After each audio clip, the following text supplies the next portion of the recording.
Good morning, students. Today I am going to teach you first chapter of your accountancy, that is Introduction to Accounting. First of all, we need to learn what is business transaction. Business transaction क्या होता है? Business transaction generally एक financial transaction होता है. Financial transaction are those transactions which are measured in the terms of money. Means ऐसे transaction जो कि money के टर्म्स में मेजर्स किए जा सकें, ठीक है, और event entered by the two parties. यानी फाइनेंशियल ट्रांजेक्शन्स और business transactions are those transactions which are can be measure in the terms of money और any event that takes place between the two parties.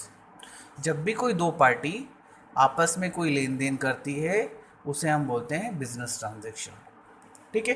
उसको हम example से समझते हैं.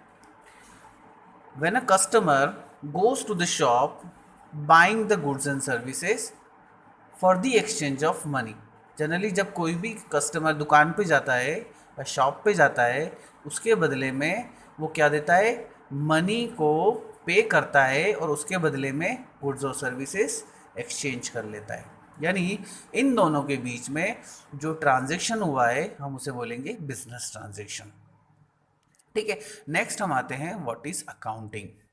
जिस subject को हम पढ़ रहे हैं जनरली वो एक क्या है, अकाउंटिंग सब्जेक्ट है. यानी हम यहाँ पर क्या सीखने वाले हैं, अकाउंटिंग सीखने वाले हैं. तो हम इसकी डेफिनेशन देखते हैं कि what is the definition of accounting. Accounting is an art of recording. Art of recording, जैसे आर्ट के बाद समझते हैं आर्ट का मतलब होता क्या है. आर्ट जनरली होता है, हिंदी में इसको बोले हम कला. मीन्स जैसे कोई म्यूज़िक की कला हो सकती है, ठीक है, डांस एक कला होती है, पेंटिंग एक कला होती है. वैसे ही यहाँ हम बिजनेस ट्रांजेक्शन्स को रिकॉर्ड करेंगे. क्लियर है.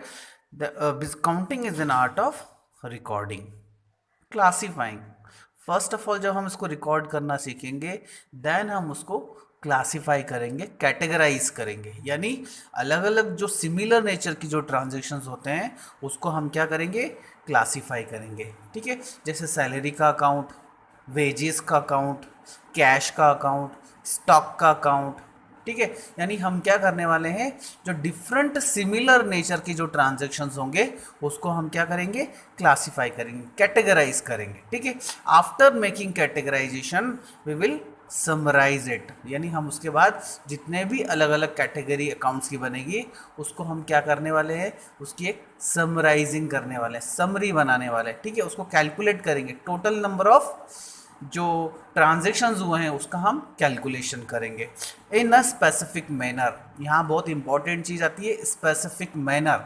यानी यहाँ पर हम किसी भी वे में नहीं लिख सकते, उसका एक स्पेसिफिक मैनर होगा जिस मैनर्स को हम बोलते हैं बुक कीपिंग, ठीक है. तो हम इसके लिए बुक कीपिंग सीखेंगे.